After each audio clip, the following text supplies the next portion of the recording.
இப்போ மாடிஃபைல first one modify tool பார்ல ஃபர்ஸ்ட் ஒன் வந்து அந்த காப்பி பேஸ்ட் தான் இருக்கும். Clipboard. இப்போ இது வந்து ஓகே, இது வந்து ஃபேமிலி ப்ராப்பர்ட்டிஸ். நீங்கள் இப்போ ஏதாவது ஒன்று எடுத்து பிளேஸ் பண்ணுறீங்க இல்லையா, வாலாக இருக்கலாம், டோர், விண்டோ, இங்கே இருக்கிற ஏதாவது எலமெண்ட்டு நீங்கள் எடுத்து பிளேஸ் பண்ணுறீங்கன்னா அதோட ப்ராப்பர்ட்டிஸ் தான் அது. இப்போ டேபிள் செலக்ட் பண்ணுறீங்க, அப்போ டேபிள் பிக் பண்ணிவிட்டு எடிட் ஆகி போனால் அந்த ப்ராப்பர்ட்டிஸ் உங்களுக்கு ஷோ ஆகுது. சேம் இந்த இதுதான் மாடிஃபைலையும் இருக்குது. நீங்கள் எலமெண்ட் செலக்ட் பண்ணிட்டு டைப் ப்ராப்பர்ட்டிஸ் எடுத்தீங்கன்னா அந்த டேபிள் தான் வரும். இவ்வளோதான். சேம் இந்த எடிட் டைப்பை தான் அவங்க இங்கே கொடுத்துருப்பாங்க. நெக்ஸ்ட் வந்து இந்த காப்பி பேஸ்ட் இதெல்லாமே இப்போ ஒரு லெவல்லேருந்து இன்னொரு லெவலுக்கு இல்லை இந்த வியூலேயே வேறு இடத்துக்கு கூட காப்பி பண்ணலாம். இப்போ எக்ஸாம்பிளுக்கு டேபிள் செலக்ட் பண்ணி இப்போ நான் காப்பி பண்ணியிருக்கேன். இப்போ பேஸ்ட்டில் போயிட்டு அலைன் டு செலக்டர் லெவல் 1 கொடுத்துட்டு நான் ஓகே பண்ணேன். சேம் இந்த லெவல் 0ல் எப்படி இருக்கோ அதே மாதிரியே லெவல் 1ல் பிளேஸ் ஆகிடும். இங்கேயும் இருக்கும். 3D வியூவில் வச்சா தெரியும், அப்படியே ஒன்று மேலே ஒன்று பிளேஸ் ஆகிருக்கும். இவ்வளோதான். நான் வேணா 3Dயில் வச்சே கூட நான் காப்பி பண்ணுறேன். நம்ம கூட லாஸ்ட் டைம் கூட மாசிங் பண்ணும்போது நம்ம இதை யூஸ் பண்ணியிருக்கோம்.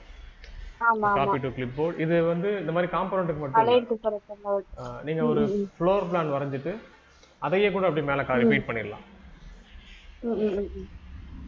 நம்ம வேணா அந்த பில்டிங்கில் ட்ரை பண்ணுவோம். இதுக்கு முன்னாடி ஒரு பில்டிங் வரைஞ்சோம் இல்லையா, அதை நம்ம ட்ரை பண்ணலாம். அது மாதிரி மல்டி சொல்லிடாக வரும்போது நீங்கள் அந்த பிளானை டிசைன் பண்ணிட்டு யூஸ் பண்ணிடலாம். நெக்ஸ்ட் வந்து அதே போல் நீங்கள் ஏதாவது ஒரு ஆப்ஜெக்டை பிக் பண்ணாலே அது மாடிஃபை மெனுக்கு போயிடும் ஆட்டோமேட்டிக். அடுத்து இது வந்து கட் ஆப்ஷன். லெவல் 0ல் வேண்டாம், லெவல் 1ல் போட்டோம் அப்படின்னா கட் கொடுத்துட்டு நீங்கள் பேஸ்ட் பண்ணால் இப்போ கட் ஆகிடுச்சு. இப்போ நான் போயிட்டு பேஸ்ட்டில் அலைன் டு செலக்டர் லெவல்ஸில் 1 செலக்ட் பண்ணி ஓகே பண்ணால் அங்கேருந்து மேலே மூவ் ஆகிடும். இவ்வளோதான். அப்புறம் மேட்ச் ப்ராப்பர்ட்டிஸ்ன்னு இருக்கும். மேட்ச் ப்ராப்பர்ட்டி வந்து நீங்கள் நான் இப்போ ஒரு வால் வரைகிறேன். அதிகபட்சம் வாலுக்கு தான் இது மேட்ச் ஆகும், வேற எதுக்கும் மேட்ச் ஆகாது.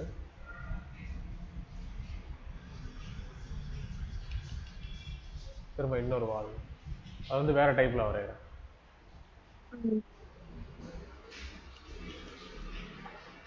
இப்போ ரெண்டும் வேற டைப் ஆஃப் வால். அதே மாதிரி ஹைட்டையும் கூட நான் மாத்துறேன். இப்போ இந்த வாலில் வந்து நான் ஹைட்டை மாத்துறேன்.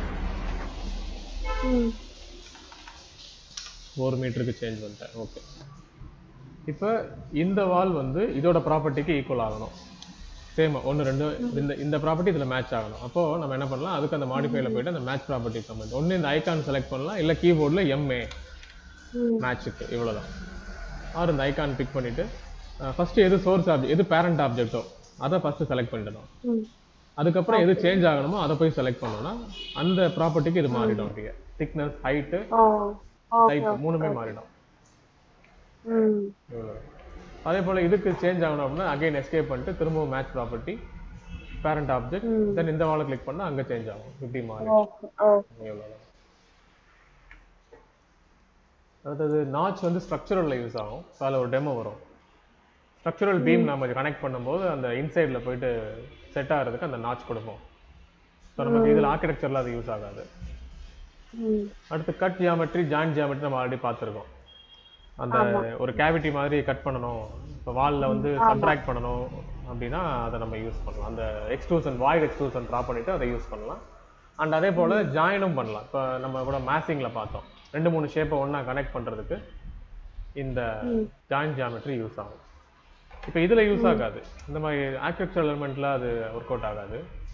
நம்ம வேணால் இன்னொரு வால் இன்டர்செக்ட் பண்ணி செக் பண்ணி பார்ப்போம். பண்ணியிருக்கேன், இப்போ கொடுக்குறேன். இப்போ இந்த திக்னஸில் ஒரு வால் இன்டர்செக்ட் பண்ணுறேன் பாதி. ஓகே, இப்போ அதோட திக்னஸில் பாதி இந்த வால் வந்து உள்ளே இருக்குது, அதை நம்ம சப்ட்ராக்ட் பண்ணலாம். இப்போ modify, cut geometry, first parent wall, then அந்த இன்டர்செக்ஷன் வால் ஆப்போசிட்டாக. அப்போ ஃபஸ்ட்டு இதை கிளிக் பண்ணிடலாம். ஃபர்ஸ்ட் இன்டர்செக்ஷன் வாலையும் அப்புறம் பேரண்ட் வாலையும் கிளிக் பண்ணலாம். அதுலேருந்து கட் ஆகி இல்லையே, அது இந்த கேவிட்டி மாதிரி விழுகலை, சப்ட்ரா, அதாவது டோட்டல் டெலீட்டு தான் ஆகுது அதுக்கேற்ற மாதிரி. ஸோ நம்ம அந்த உள்ளே ஒரு டெப்த் மாதிரி மேக் ஆகணும் அப்படின்னா நம்ம அதை வந்து வாய்ட் எக்ஸ்ட்ரூஷன் தான் ட்ராப் பண்ணணும். அது வேணால் ஒன்று மேக் பண்ணிடலாம். இப்போ ஆர்கிடெக்சர் போயிட்டு component, model in place, generic model, then level 0,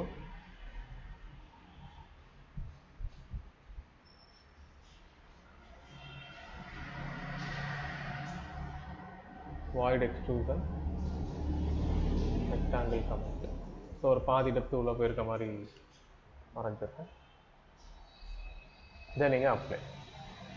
இது வெளியில் நீங்கள் எவ்வளோ இருந்தாலும் ஒன்றும் ப்ராப்ளம் இல்லை. அந்த வால்குள்ளே எவ்வளோ டெப்த் போகணுமோ அதை மட்டும் கரெக்டாக வரைஞ்சா போதும். தென் 3D வியூ. இப்போ அதில் ஒரு திக்னஸ் ஃபார்ம் ஆகிருக்கும். நான் கூட அதை இன்னும் இம்ப்ரூவ் பண்ணிக்கிறேன். எனக்கு இந்த திக்னஸ் ஓகே. தென் நான் கட் ஜியாமெட்ரி கொடுத்துட்டு வாலையும் அந்த வாய்டையும் செலக்ட் பண்ணிட்டேன்னா அது கட் ஆகி போயிடும். வால் அந்த டெப்த் கிரியேட் ஆகிடும். இது மாதிரி டெப்த் பண்ணுறதுக்கு இதை யூஸ் பண்ணலாம். ஜாயினுக்கு ரெண்டு சாலிடை ஒன்றா கனெக்ட் பண்ணுறதுக்கு ஜாயின் யூஸ் பண்ணலாம். ரெண்டு சாலிட் இல்லைனா வந்து அந்த மாசிங் ரெண்டு ஷேப்பை ஒன்றா கனெக்ட் பண்ணுறதுக்கு நம்ம யூஸ் பண்ணலாம். இப்போ பிளேஸ் மாஸ் பண்ணி நான் கூட ரெண்டு மாதம் உள்ளே கொண்டு வரேன். Load family. ஸோ இதில் மாசிங் ஆப்ஷன். சிலிண்டர் எடுத்துக்கிறேன்.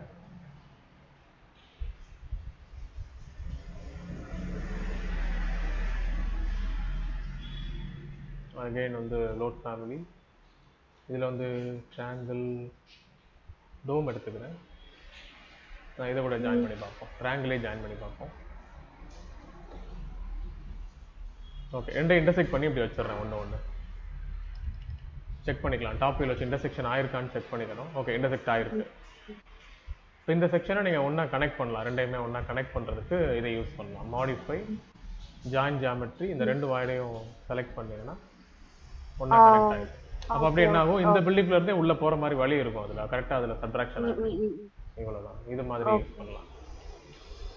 ஏன்னா இப்போ நீங்கள் அப்படி கனெக்ட் பண்ணாமல் இந்த மாசிங்கை நீங்கள் பில்டிங்காக மாற்ற ட்ரை பண்ணால், இப்போ வாலோ ஏதோ வைக்கிறீங்கன்னா அது அந்த சிலிண்டருக்குள்ளே இன்டர்செக்ஷன் பண்ணும். பாருங்களேன், இப்போ நான் இந்த ட்ரையாங்கிளில் மேலே வால் ஆட் பண்ணுறேன். அது அந்த சிலிண்டருக்குள்ளே போகும். அதுவே நான் ஜாயின் பண்ணிட்டா கரெக்டாக சர்ஃபேஸோட ஸ்டாப் ஆகிடும், உள்ளே போகாது.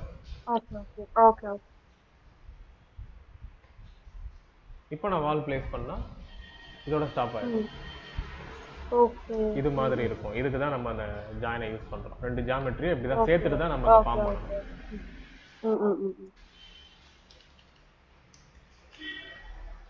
நெக்ஸ்ட் வந்து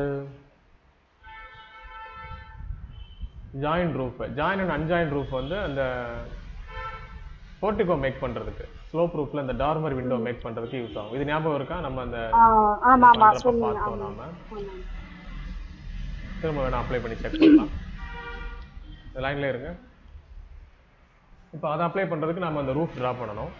நான் அந்த ரூஃப் கமெண்ட் எடுத்துட்டு எஸ் கொடுத்துட்டு ஸ்லோப் இருக்கட்டும். Okay, define slope. அண்ட் அதுக்கப்புறம்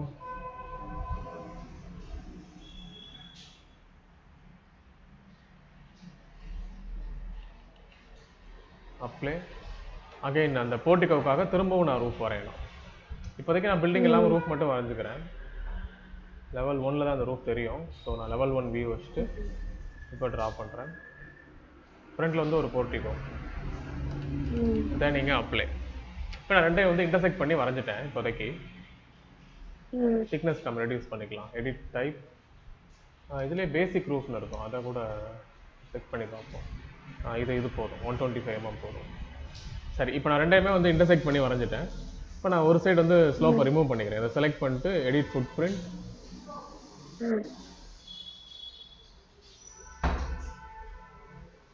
எனக்கு வந்து இந்த ரெண்டு சைடும் ஸ்லோப் வேண்டாம், ஃப்ரண்ட்லேயும் பேக்லேயும் ஒரு ட்ரையாங்கிள் மாதிரி ஃபார்ம் ஆகணும். தென் அந்த லைனை செலக்ட் பண்ண அப்புறம் டிஃபைன் ஸ்லோப்பை அன்மார்க் பண்ணிட்டு நீங்கள் ஃபினிஷ் பண்ணிட்டீங்கன்னா அந்த ரெண்டு சைடு மட்டும் தான் ஸ்லோப். இப்போ இந்த ரெண்டு ரூஃபையும் கனெக்ட் பண்ணணும். கனெக்ட் பண்ணுறதுக்கு தான் அந்த ஜாயின் அண்ட் அன்ஜாயின் ரூஃப். ஏதோ இந்த கமெண்ட்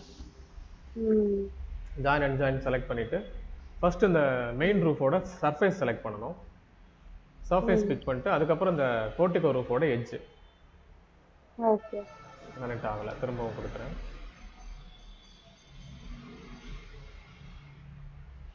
அந்த சர்ஃபேஸ் இன்னும் பிக் ஆகலை, அதனால தான் அது பிக் ஆகல. ஏன் வரல, ட்ரேஸ் ஆக மாட்டேங்குது. சரி, ஓகே, ஃபர்ஸ்ட் எட்ஜை செலக்ட் பண்ணுவோம். அதுக்கப்புறம் சர்ஃபேஸ். ஓகே, ஆர்டர் மாற்றி வருது. ஃபர்ஸ்ட் எட்ஜை பிக் பண்ணுங்க, அப்புறம் அந்த மெயின் ரூஃபோட சர்ஃபேஸ் பிக் பண்ணுங்க. கட் ஆகிடும். ஆமாம், இதை கட் பண்ணுறோம் பார்த்தீங்களா, அப்போ தான் ஆப்போசிட்டாக வரும். நான் அதை மாற்றி பண்ணுறேன். இப்போ இதை கட் பண்ணணும், நம்ம இன்டர்செக்ஷனை கட் பண்ணி ஒரே ரூஃபாக மாற்றணும். அதுக்கு தான் நம்ம வந்து ஆப்போசிட்டாக வரும். இப்போ டார்மர் செலக்ட் பண்ணி main roof first, portico second, தென் அப்ளை. இது கட் ஆகி போயிடும். அப்படியே ஒரே ரூஃப் மாதிரி வரும். இவ்வளோதான். ஆர்டரை மாற்றி கிளிக் பண்ணிட்டேன் நான் தான். ஸோ ஃபஸ்ட்டு ஜாயின் பண்ணும்போது எட்ஜு ஃபஸ்ட்டு, சர்ஃபேஸ் ரெண்டாவது. அப்புறம் இன்டர்செக்ஷனை சப்ட்ராக்ட் பண்ணும்போது main roof first, portico second. இவ்வளோதான் ஆர்டர். இதோ இது நீங்கள் அப்ளை பண்ணுங்கள், உங்களுக்கு அப்ளை ஆகுதான்னு பார்ப்போம்.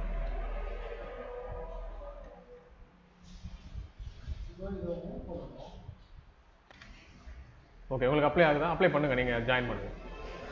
ஜாயின் ரூஃப் கமெண்ட் எடுத்து அதை அட்டாச் பண்ணி பாருங்கள், அட்டாச் ஆகுதா. ஃபர்ஸ்ட் வந்து போர்டிகோ ரூஃபோட எட்ஜு அது கிளிக் பண்ணுங்க பார்ப்போம். ஃப்ரண்ட் எட்ஜ் தான் எங்கே கனெக்ட் ஆகுமோ அந்த எட்ஜ், தென் சர்ஃபேஸ், அவ்வளோதான். ஓகே. அப்புறம் அந்த உள்ள வந்து அந்த ரூஃப் வந்து க்ளோஸ் ஆகிருக்கும், போர்டிகோ முன்னாடி வந்து இன்டர்செக்ட் ஆகிருக்கும்.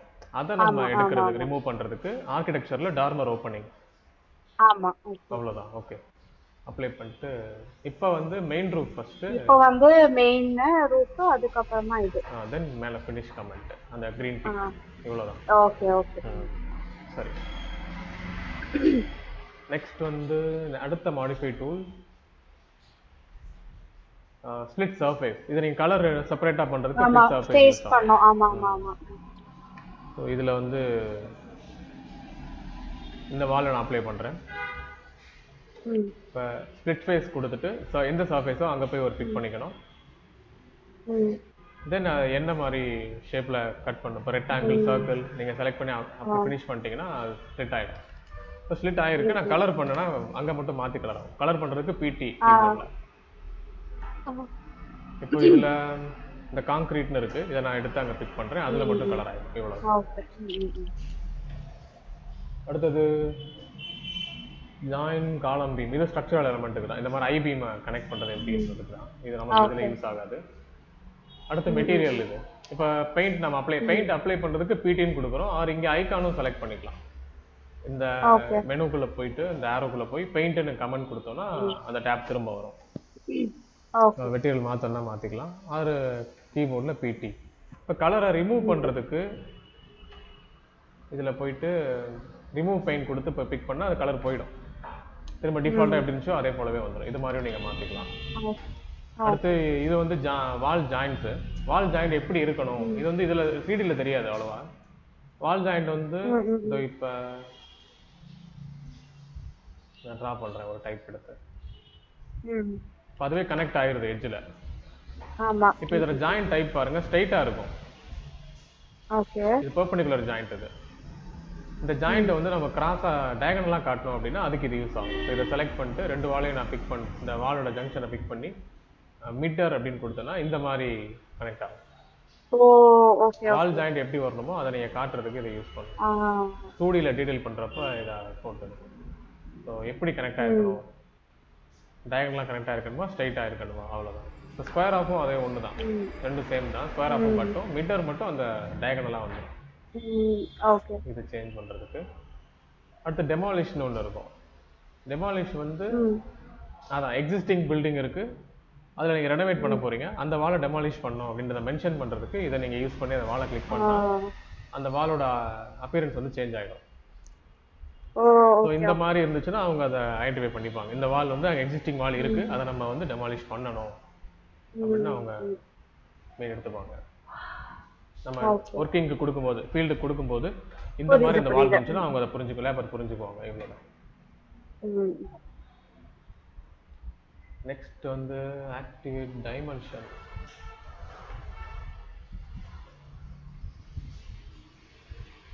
ஆனால் இது நார்மலாகவே காட்டும். இப்போ அதை செலக்ட் பண்ணாலே ஒரு இடத்துல இருந்து அது எவ்வளோ தூரத்தில் இருக்குன்றதை காட்டும் எல்லா ஆப்ஜெக்ட்டுக்குமே. அதை எடுத்தா நம்ம வைக்கணும்னு இல்லை. இப்போ இதை பிக் பண்ணால் கூட பாருங்க எல்லா இடத்துக்குமே காட்டும். இப்போ ஆஃப் பண்ணிடுறேன். ஷோ ஆகுது. ஆனாலும் நார்மலாகவே அது ஷோ ஆகுது. டிஃபால்ட்டாகவே அது எப்போயுமே ரிவீட்டில் அந்த ஆப்ஷன் இருக்குது. நீங்கள் எந்த ஆப்ஜெக்ட் செலக்ட் பண்ணாலும் அந்த ஆப்ஜெக்ட் எவ்வளோ தூரத்தில் இருக்குன்றத பக்கத்தில் இருக்கிற ரெஃபரன்ஸ் எடுத்து காமிக்கும். பட் இது ஆக்டிவேட்னு இருக்கு, அதான். பட் அது தேவையில்லை, ஆக்டிவேட் பண்ணலாம் தேவையில்லை, எப்போவுமே ஷோ ஆகும்.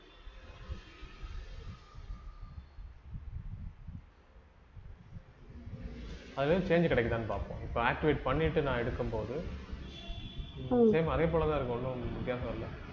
அப்புறம் அது கீழே ஒரு சிம்பிள் இருக்கும், டைமென்ஷன் சிம்பிள். அதை நீங்க கிளிக் பண்ணிட்டீங்கன்னா இப்போ இப்போ காட்டுறது டெம்பரரி டைமென்ஷன். நீங்க செலக்ட் பண்ணும்போது வரும், எஸ்கேப் பண்ணா போயிடும் டெம்பரரி டைமென்ஷன். நீங்க கீழே உள்ள அந்த சிம்பிளை ஒரு பிக் பண்ணிட்டீங்கன்னா அது பெர்மனன்ட் டைமென்ஷனா கன்வெர்ட் ஆயிடும், அப்படியே மார்க் ஆயிடும். Okay okay okay. இவ்வளவுதான்.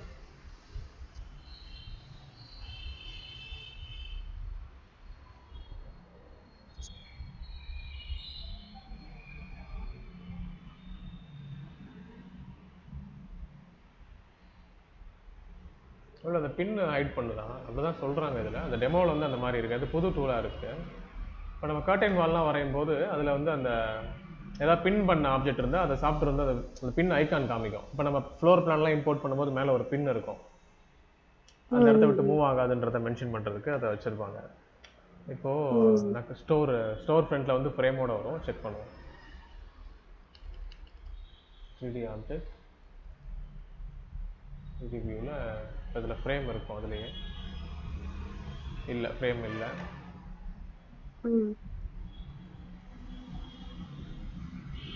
எக்ஸ்டீரியர் கிளேசிங்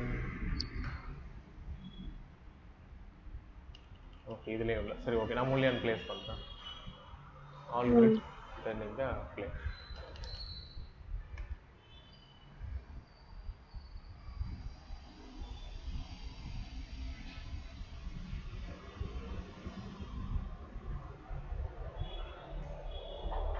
இப்போ இதை ஃபுல்லாக செலக்ட் பண்ணும்போது அந்த பின் ஐக்கான் ஷோ ஆகுது. ஏன்னா அந்த முள்ளியான்லாம் வந்து அங்கேருந்து மூவ் ஆகாது கிளாஸை விட்டு, அதனால அது பின் ஐக்கான் ஷோ ஆகுது. ஸோ அதை தான் அவங்க காமிக்கிறாங்க. நம்ம வேணால் அதை ஆக்டிவேட்டை ரிமூவ் பண்ணி பார்ப்போம். ஷோ ஆகலை, பின் வந்து ஷோ ஆகலை, அவ்வளோதான். பார்த்தீங்களா, இந்த டெம்பரரி கிராஃபிக்ஸ் வந்து ஷோ ஆகலை. இப்போ இந்த மார்க்கில் இருந்தால் ஷோ ஆகுது, அவ்வளோதான் டிஃபரன்ஸ் இதுக்கு. Okay okay okay. நெக்ஸ்ட் வந்து அலைன் நம்ம அடிக்கடி பார்த்துருக்கோம். ஏதோ ஒரு ஆப்ஜெக்ட்டுக்கு ஈக்குவலாக அந்த லெவல் கொண்டு வரணும் அப்படின்னா இதை யூஸ் பண்ணலாம். அது வாலாக இருக்கலாம், டோர் விண்டோ எதுவாக வேணா இருக்கலாம். அதெல்லாம் நான் டெலிட் பண்ணிக்கிறேன்.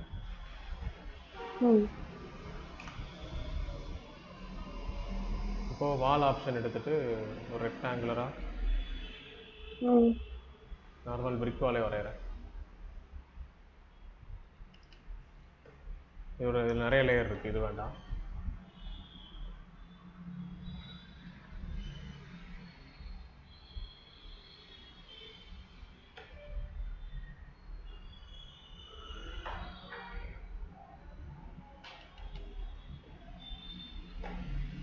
Then doors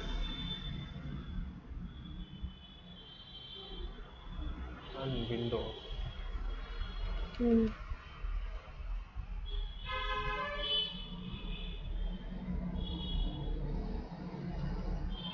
ஓகே, இப்போ இந்த வால் வந்து இதுக்கு அலைன்மெண்ட்டாக வரணும் அப்படின்னா நம்ம அதை யூஸ் பண்ணலாம். மாடிஃபை போயிட்டு அலைன் டூல் எடுத்து ஃபர்ஸ்ட் அந்த பேஸ் ஆப்ஜெக்டோட எட்ஜை செலக்ட் பண்ணணும், அதுக்கப்புறம் மூவ் ஆக வேண்டிய ஆப்ஜெக்டோட எட்ஜ் அது அங்கே வந்துடும். அதே போல தான் விண்டோவும். இப்போ விண்டோவோட சென்டர் செலக்ட் பண்ணிட்டு அப்புறம் மூவ் ஆக வேண்டிய விண்டோ கிளிக் பண்ணால் அது சென்டருக்கு ஈக்குவலாக வந்துடும். ஸோ டோரும் அதே போல். இப்போ இந்த டோருக்கு இந்த டோர் சேமாக வரணும். அப்போ ஃபர்ஸ்ட் எந்த டோர் கரெக்டாக இருக்கோ அதை ஃபர்ஸ்ட் பிக் பண்ணிக்கணும், அப்புறம் மூவ் ஆக வேண்டிய டோரை பிக் பண்ணிக்கணும் ஸ்ட்ரைட்டாக.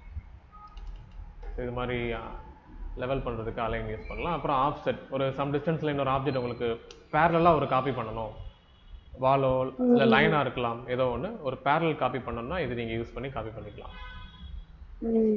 இப்போ ஒரு 300 mm என்டர் பண்ணுறேன், தென் இந்த வாலை பிக் பண்ணுறேன், இன்னொரு வால் 300ல வந்துடும். இது வாலாகவும் இருக்கலாம், அண்ட் நம்ம வரையும் போது லைனையும் நம்ம அப்படி யூஸ் பண்ணலாம். இந்த எக்ஸ்ட்ரூஷன்லாம் லைன் வரையும் போது யூஸ் பண்ணலாம். அப்புறம் மிரர் ஆப்ஜெக்ட், மிரரில் 2 இருக்கும், பிக் ஆக்சிஸ், ட்ரா ஆக்சிஸ்னு. பிக் ஆக்சிஸ்னா நமக்கு சென்ட்ரலைஸாக ஒரு லைன் இருக்கு அப்படின்னா அதை பிக் பண்ணிக்கலாம், லைன் இல்லாமல் ஒரு எம்டி ஸ்பேஸாக இருக்குன்னா ட்ரா பண்ணிக்கலாம். இப்போ நான் இதை செலக்ட் பண்ணி மிரர் பண்ணுறேன். இப்போ இந்த லைனை நான் சென்டராக வச்சுக்கிறேன். இப்போ பிக் ஆக்சிஸ் கொடுத்து நான் போய் இந்த வாலை பிக் பண்ணால் அப்படியே இதை சென்டராக வச்சு இந்த பக்கம் ரைட்டில் மிரர் ஆகிடும். இப்போ இன்னொரு ஆப்ஜெக்டே இல்லை உங்களுக்கு மொத்தமாகவே இது மிரர் ஆகணும் அப்படின்னா நீங்கள் வந்து ட்ரா கொடுத்து ஒரு லைன் போட்டிங்கன்னா அந்த லைனை சென்டராக வச்சு அது எவ்வளோ ஸ்பேஸ் இருக்கோ அதே ஸ்பேஸில் ரைட்டில் வந்து இன்வெர்ட்டாக காப்பி ஆகிடும். இவ்வளோதான் இது. அப்புறம் ஸ்பிளிட் எலமெண்ட் டூல் வந்து இப்போ இந்த வால் வந்து ஒரே ஸ்பேனாக இருக்குது, இது நீங்கள் 2ஆக பிரிக்கணும், 5 மீட்டருக்கு ஒரே ஸ்பேனாக இருக்குது, 2ஆக பிரிக்கணும்னா ஸ்ப்ளிட் எலிமெண்ட் எடுத்து ரேண்டமாக நீங்கள் எங்கே கிளிக் பண்ணுறீங்களோ அது வால் ஸ்ப்ளிட் ஆகிடும். இது ஒரு ஆஃப், இது ஒரு ஆஃபாக ஸ்ப்ளிட் ஆகிடும். ஓகே. ஈக்குவலாக ஸ்ப்ளிட் ஆகாது. நீங்கள் எங்கே பிக் பண்ணுறீங்களோ அங்கே ஸ்ப்ளிட் ஆகிடும். ஈக்குவலாக வரும்போது நாமளே அந்த டைமென்ஷன் பார்த்து வச்சுக்கணும். இப்போ அதை கிளிக் பண்ணும்போது அந்த டைமென்ஷன் காட்டும், அங்கே வச்சுக்கணும். அதை பார்த்து. ஓகே. தென் நெக்ஸ்ட் அடுத்த டூல் வந்து ஸ்ப்ளிட் வித் கேப்னு இருக்கும். இதில் வந்து நீங்கள் ஸ்பேஸ் எவ்வளோ மென்ஷன் பண்ணுறீங்களோ, இப்போ இதில் போயிட்டு நான் ஒரு 200 மென்ஷன் பண்ணி என்டர் பண்ணிட்டு இப்போ இந்த இடத்துல கிளிக் பண்ணுறேன் அப்படின்னா அந்த கட்டும் ஆகும், அதில் 200 கேப்பும் இருக்கும். இது ஸ்ப்ளிட் வித் கேப். இப்போ 3Dல பார்த்தா கூட அந்த வால் ரெண்டாக பிரிஞ்சிருக்கும். இதோ இங்கே பாருங்க. இப்போ ஸ்ப்ளிட் வித் கேப் எடுக்கிறேன், இந்த வாலை பிக் பண்ணுறேன், அங்கே அந்த கேப் ஃபார்ம் ஆகிடும். இவ்வளோதான். அடுத்தது பின் ஆப்ஷன், பின் அண்ட் அன்பின். இப்போ பின் வந்து அந்த வால் அங்கேருந்து மூவ் ஆகக்கூடாது, டெலிட் ஆகக்கூடாதுன்னா நீங்கள் பின் பண்ணி வச்சுக்கலாம். அந்த வாலை செலக்ட் பண்ணிவிட்டு பின்ன்றதை பிக் பண்ணிட்டீங்கன்னா அந்த வால் அங்கேயே தான் இருக்கும், மூவ் பண்ணால் கூட மூவ் ஆகாது, வார்னிங் காமிக்கும். அன்பின் ஆயிடுச்சுன்னு நினைக்கிறேன், அன்டூ ஆயிடுச்சு. ஏன்னா பின் சிம்பிள் அதில் காட்டுதா? ஓகே, காட்டுது சார். டெலிட் மட்டும் ஆகலை. ஓகே, டெலிட் ஆகலை. நீங்கள் டெலிட் பட்டன் அழுத்தி பாருங்க, டெலிட் ஆகாது அங்கேருந்து. ஓகே. டெலிட் ஆகணும்னா நீங்கள் ரிமூவ் பின் கொடுத்துட்டு டெலிட் பண்ணி. இப்போ ரிமூவ் பின் அழுத்திட்டேன், பின் அண்ட் ரிமூவ் பின், இவ்வளோதான். டெலிட். ஓகே, இன்னைக்கு இது போதும். ரிமைனிங் வந்து அடுத்த செஷனில் பார்க்கலாம். ஓகே.